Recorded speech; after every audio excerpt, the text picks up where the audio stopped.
Hello दोस्तों, स्वागत है आपका हमारे इस यूट्यूब चैनल पर।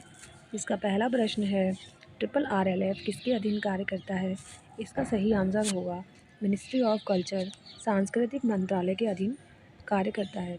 हम बात कर लेते हैं ट्रिपल RLF की फुल फॉर्म की, जो कि इस प्रकार है, राजा राम मोहन राय लाइब्रेरी फाउंडेशन, जिसकी स्थापना 22 मई 1972 को हुई थी, जो कि भारत में ISBN प्रदान करने का कार्य करता है। जो ट्रिपल RLF का ISBN प्रदान करने वाला कार्यालय है जो कि दिल्ली में है, जो पहले कोलकाता में था, 2011 से वो दिल्ली स्थानांतरित कर दिया गया है। कब से? 2011 से। हमारा दूसरा प्रश्न है, भारत में MPhil कोर्स किस विश्वविद्यालय द्वारा शुरू किया गया था? इसका सही आंसर होगा university of Delhi. University of Delhi के द्वारा MPhil कोर्स स्टार्ट किया गया था 1978 को। इसके अलावा और भी कोर्स स्टार्ट किए गए थे, जैसे कि MLib और PhD। MLib कोर्स जो स्टार्ट किया था वो किया गया था 1949 को, और PhD स्टार्ट की थी 1951 से। इसका सही आंसर होगा दिल्ली यूनिवर्सिटी। हमारा अगला प्रश्न है, वर्ष 1957 में DB कृष्णराव को किसके निर्देशन में PhD की उपाधि प्रदान की गई थी?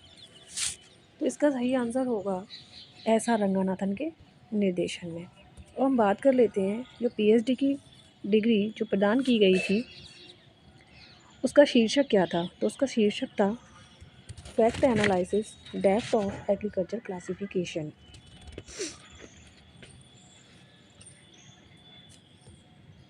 अगला प्रश्न है हमारा, पुस्तकालय की त्रिमूर्ति किसे कहा जाता है? तो पुस्तकालय की त्रिमूर्ति कहा जाता है पुस्तक, पाठक और कर्मचारी। इन तीनों में से किसी एक के भी अभाव होने पर हमारा पुस्तकालय सही तरीके से कार्य नहीं कर सकता है। इन तीनों का ही होना बहुत ही आवश्यक है। हम बात कर लेते हैं, पुस्तक और पाठक को जोड़ने वाली सेवा क्या कहलाती है?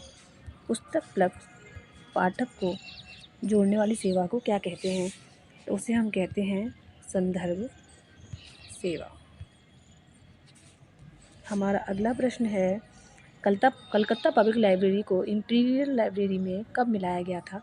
इसका सही आंसर होगा 1902 में। कलकत्ता पब्लिक लाइब्रेरी को इंपीरियल लाइब्रेरी में 1902 में मिला दिया गया था। अब हम बात कर लेते हैं, कलकत्ता पब्लिक लाइब्रेरी की स्थापना कब हुई थी? तो ये हुई थी 1821 मार्च 1836 को हुई थी इसकी स्थापना, और इसे इंपीरियल लाइब्रेरी में ला दिया गया था 1902 को, और 1903 में जॉन मैकफर्लेन को इसका पुस्तकालय अध्यक्ष बना दिया गया था। नेक्स्ट प्रश्न की बात करते हैं हम, डिलीवरी ऑफ बुक एक्ट 1954 में प्रथम संशोधन कब किया गया था?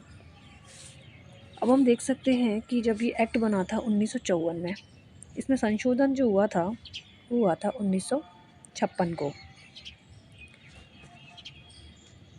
जब ये 1954 में ये जो डिलीवरी ऑफ बुक्स एक्ट बना था, तब इसके जो पुस्तकालय थे, डेपोसेटरी पुस्तकालय थे, वो 3 थे।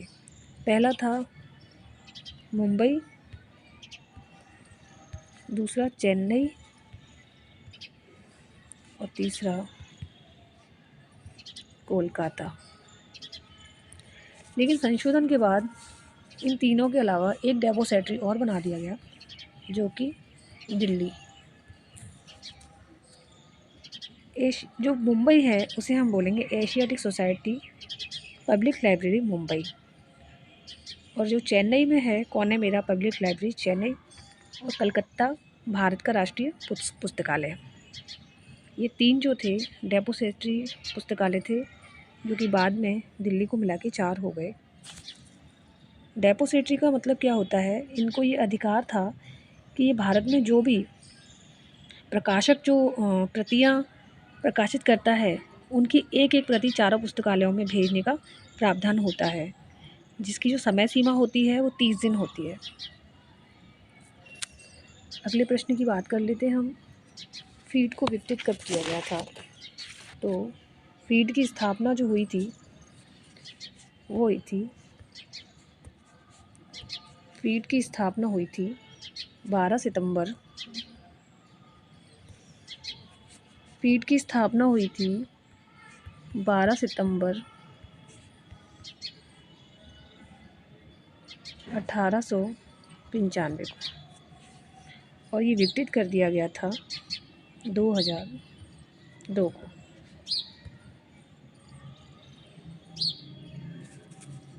स्थापना के समय फीड का जो नाम था वो था IIB, international institute of bibliography. हमारा अगला प्रश्न है, इसका सही आंसर होगा 2002। हमारा अगला प्रश्न है, NKC की स्थापना कब हुई थी? इसका सही आंसर होगा 2005 को। NKC की फुल फॉर्म क्या होगी? नेशनल नॉलेज कमीशन, जिसे हिंदी में हम बोलेंगे राष्ट्रीय ज्ञान आयोग। राष्ट्रीय ज्ञान आयोग, इसकी स्थापना 13 जून 2005 को हुई थी। NKC के प्रथम अध्यक्ष थे सैम पित्रोदा। हमारा अगला प्रश्न है, मोबाइल पुस्तकालय के लिए कौन सा शब्द प्रयोग किया गया? किसके द्वारा? ऐसा रंगाराथन के द्वारा मोबाइल पुस्तकालय के लिए कौन सा शब्द प्रयोग किया गया? तो इसका सही आंसर होगा पहियों पर पुस्तकालय, यानी कि लाइब्रेरी ऑन